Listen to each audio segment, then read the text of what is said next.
Welcome to our channel. Today we how to verify used EV battery history via Carfax EV reports, full guide step by step clearly. To verify the used EV battery history via Carfax EV reports, start by accessing the Carfax website. Locate the section dedicated to vehicle history reports. Input the vehicle identification number, or VIN, of the electric vehicle you wish to check. Ensure you enter the VIN correctly for accurate results. Select the option for an EV report if prompted. Review the available options for the type of Carfax report you need. Complete the payment process to access the full EV report. Once you receive the report, look for the section specifically detailing the battery history.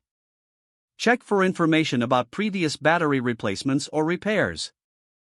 Pay attention to the battery health status provided in the report. Determine if the vehicle includes any warranty information related to the battery. Look for past incidents that may have affected the battery performance. Ensure that the report indicates a good maintenance history regarding the battery. Take note of any red flags, such as major accidents or environmental damage. If available, compare the report with other sources of battery health information. Consider contacting the seller for clarification on any questionable points in the report. Ultimately, use the Carfax EV report as a key part of your decision-making process.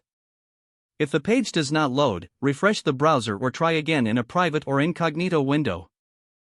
Make sure you are using the correct email address, then retype it carefully to avoid small typos.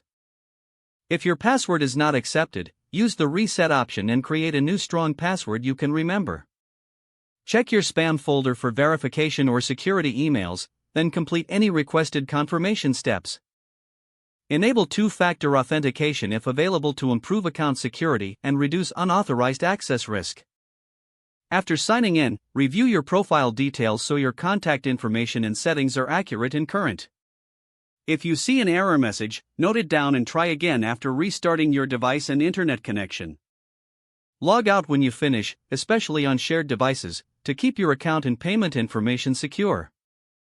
If the page does not load, refresh the browser or try again in a private or incognito window.